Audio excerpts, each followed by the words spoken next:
I met Max on a Thursday. Not one of those storybook rainy Thursdays either. It was sunny, hot, and I was sweating through my work blouse, mascara streaking like a sad raccoon. I had ducked into the stairwell to cry in peace, away from the office birthday cake and fake smiles.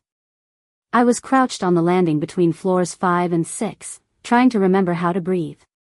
Jeremy had broken up with me the night before. 6 years. We had a whole shared Costco membership, a bed with a groove perfectly molded to our bodies, and even a stupid collection of board games we never played. I thought we were solid. Comfortable. Safe. He said he'd outgrown routine love. Whatever that meant. Meanwhile, Max was on the top stair, angrily thumb-tapping a text that would never be as satisfying as screaming into the void. He muttered something under his breath, something about Greg from the yoga studio, and then looked up, surprised to find he wasn't alone in his emotional meltdown. Our eyes met. My puffy, tear-rimmed ones and his stormy, livid ones. For a moment, we just stared at each other, two strangers in the rawest versions of themselves. He looked down at his phone and mumbled, "She left me. For a guy who plays ukulele shirtless. In the woods." I snorted. Like, an actual snort. The ugly, involuntary kind that makes you laugh and cry at the same time. And then we both laughed, sharp, cynical, broken laughter. The kind that bubbles up when there's nothing left to lose and nowhere to put the grief. We sat there for a long time, silent but oddly bonded by mutual rejection. Eventually, I said, "So what's your game plan? Drink your feelings? Or dive into interpretive dance?" He looked at me like I had two heads, then said, "Honestly? I was gonna hate watch her Instagram stories until I lose all faith in humanity." I nodded. Respect. We didn't exchange names until after we shared a half-melted protein bar and some stories about the ridiculousness of our breakups. It felt weirdly therapeutic. Then came the idea. Wouldn't it be hilarious if we helped each other get our exes back? I said, more joking than serious. But Max tilted his head, thinking. You know, it's not the worst idea. And so, over bitterness and cheap granola, we made a pact. We wrote it on a Starbucks napkin. I think I still have it somewhere. It said, Operation Win Them Back. Objective, make our exes realize what they lost. Tactics, unclear. Possibly sabotage, possibly charm. Rules. 1. No catching feelings. 2. Do not go rogue. 3. If either of us cries during recon, the other supplies donuts. I wasn't thinking clearly. Neither was he. But when you're heartbroken, you don't need logic. You need momentum. That was our first mistake. And probably our best one. Our first mission took place at a smoothie bar inside Jeremy's gym. Max got a fake certification as a wellness coach, thank you, YouTube, and infiltrated the staff as a volunteer assistant. I, in turn, signed up for a week-long mindfulness workshop where Maya, Max's ex, was scheduled to speak about vibrational alignment or something equally Instagrammable. We were the worst undercover agents in history. Max wore a shirt 2 sizes too small to look buff, and got stuck halfway through a downward dog in a yoga class he wasn't supposed to be in. I brought a notepad and pretended to take notes, but ended up doodling pictures of Maya's man-bunned boyfriend playing a tiny harp. The goal was to make them notice us. Jealousy, envy, nostalgia, anything to crack their zen facades. But all we cracked were egos. After one awkward interaction where Jeremy asked me if I'd joined the gym, for the aesthetics or the desperation, I wanted to bury myself in a foam pit. Max accidentally eavesdropped on Maya's new guy praising her inner expansion, knocked over a tray of wheatgrass shots, and walked into a mop bucket. Still, something shifted. That night, over tacos and tequila, Max said, "You're kind of fun when you're not plotting someone's emotional demise." And I replied, "You're tolerable when you're not pretending to be a personal trainer." It wasn't flirting. Not exactly. But it wasn't not flirting, either. Week 3 of Operation Win Them Back was when things started to unravel, and not just the plan. I was crouched behind a yoga ball in a corner of Jeremy's gym, trying to overhear him say something remotely sad about me. Instead, he asked a woman with abs of steel if she wanted to grab a post-workout smoothie. I fell over the foam roller and triggered a chain reaction that ended with me apologizing to the janitor and escaping through the employee exit. Max wasn't doing much better. He'd tried to stage a casual run-in at a dog park where Maya liked to walk her labradoodle. He brought a borrowed pug and ended up in a shouting match with the actual owner, who was furious that his dog came back smelling like Max's cologne and betrayal. That night, bruised and mildly traumatized, we ended up at his place, watching old episodes of Jeopardy and eating cereal out of Tupperware. You ever wonder if we're trying to resurrect dead things? I asked between bites. All the time, he said. There was something deeply comforting about failing alongside Max. He made the failure feel funny instead of tragic. And when we laughed, really laughed, I felt lighter. Like maybe the worst had passed. But I was also terrified. Because the more time we spent failing together, the less I wanted to win my ex back. That night stayed with me. Not just because of the kiss, though, yeah, that was unforgettable, but because of the quiet after. The way we sat there, slightly shocked, our knees brushing, the TV still playing as if nothing monumental had happened. Max didn't rush it. He didn't turn it into a joke or a declaration. He just leaned his head against the back of the couch and sighed. I haven't felt okay in a long time, he said.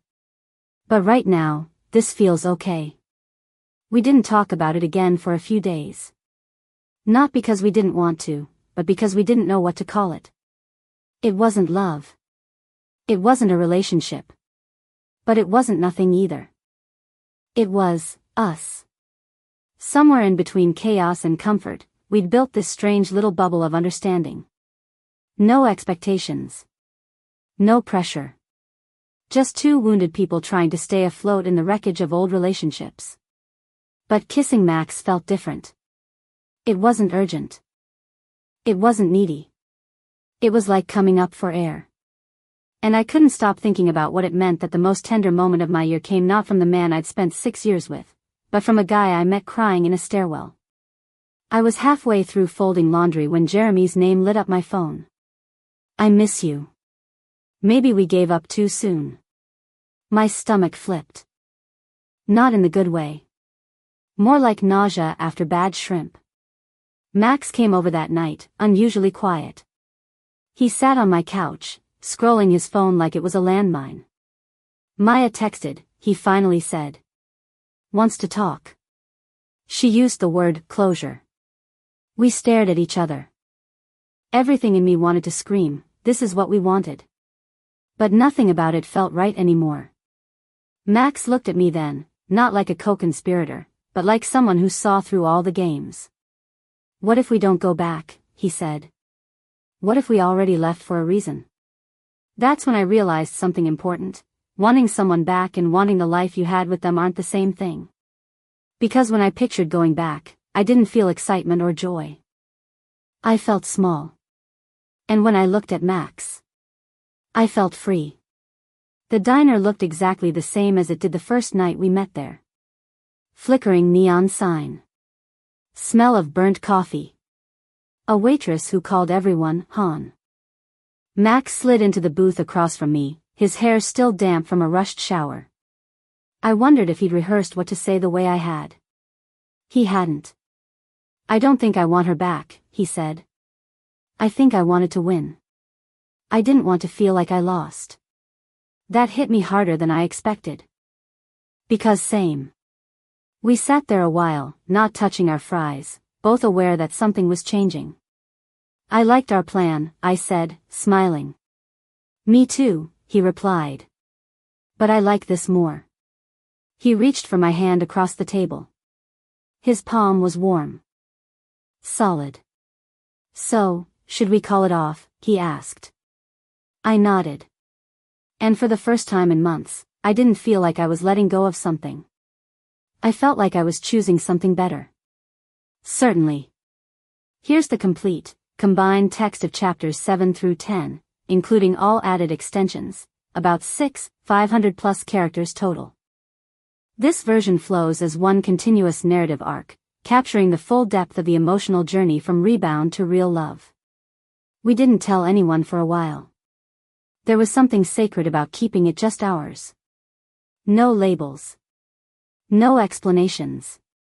Just nights watching documentaries about cults, cooking experimental pasta, and falling asleep during movies we swore we'd finish. Max held my hand during my dentist appointment because I irrationally hate the suction tube. I sat through his improv show and laughed at every joke, even the bad ones. It wasn't grand. It wasn't perfect. But it was real. One morning, I found a sticky note on my fridge. You make cereal taste like dessert. That was Max, soft, weird, sincere. And I was falling for him faster than I wanted to admit. Max wasn't the kind of guy who needed a spotlight to shine. He just was. Present. Engaged. In it with me. One night, I burned dinner. Not metaphorically, like actual flames, smoke alarm screaming. I was apologizing in rapid-fire panic when he walked over, took the pan, dumped it in the sink, and kissed my forehead. "We'll order pizza," he said. "You're allowed to have off days." It wasn't about the food. It was about being safe to fail. To be human. To be loved anyway. And that's when I knew, this wasn't a rebound. This was home. When we finally went public, the reactions were mixed. Some friends were confused. Others were smug. A few warned us about rebound risks. But we didn't care. We weren't a rebound. We were the bounce back. Max started leaving a toothbrush at my place. I made room for his hoodie in my closet. We joked about needing a code name for our relationship. Operation moved on. We met each other's friends, redefined our routines, made room for each other in the kind of quiet ways that add up. And one night, curled up on the floor after rearranging furniture just for fun, Max said, "I think I'm happier now than I ever was with her." I nodded. Me too. He started using my coffee mug in the mornings, the chipped one I never let anyone touch. I didn't mind. We made each other better in the simplest ways. I became softer. He became steadier. I learned to pause. He learned to push back gently. Our love grew not through milestones, but through mundane miracles. Like folding laundry together while singing 90s ballads. Or learning how to say, "I'm sorry," without defenses. Or just sitting in silence and knowing nothing needed fixing. It wasn't fireworks. It was warmth. And it never stopped surprising me. There was a moment, standing in line for movie snacks, where he reached for my hand, not because he had to, but because he always did, and I realized something. I didn't feel lucky like I'd won something. I felt seen. Chosen. Not for who I could become, but for exactly who I was that day, exhausted, flawed, and deeply myself. That's the thing about love. It doesn't always knock on the door. Sometimes it sneaks in while you're folding socks or brushing your teeth or crying over a TV commercial. Sometimes it arrives unannounced, and stays. A year later, we still eat cereal at 1 a.m. Still laugh so hard we can't breathe. Still argue over which movie to watch and end up watching nothing. We didn't get our exes back. But we got something so much better, each other. Messy, raw, beautiful connection. Built not on strategy, but surrender. Not on games, but growth. People still ask how we met. We say, we were crying in the stairwell. And they laugh, like it's a joke. But for us, it was the start of everything real. I used to think happily ever after was a destination. Now I know, it's a practice. It's choosing each other when the dishes pile up and work sucks and someone forgets the milk. It's holding hands during grocery runs and holding space when the world feels too heavy. It's whispering, "We're okay," even when things are hard. Max and I didn't find fairy tale love. We found something messier, deeper, realer. Not because we never fell apart, but because we chose, every time, to fall back together. Sometimes, in the quiet moments, when Max is asleep next to me, his breathing slow and steady, one arm lazily draped across my waist, I lie awake and marvel at the way life unfolds.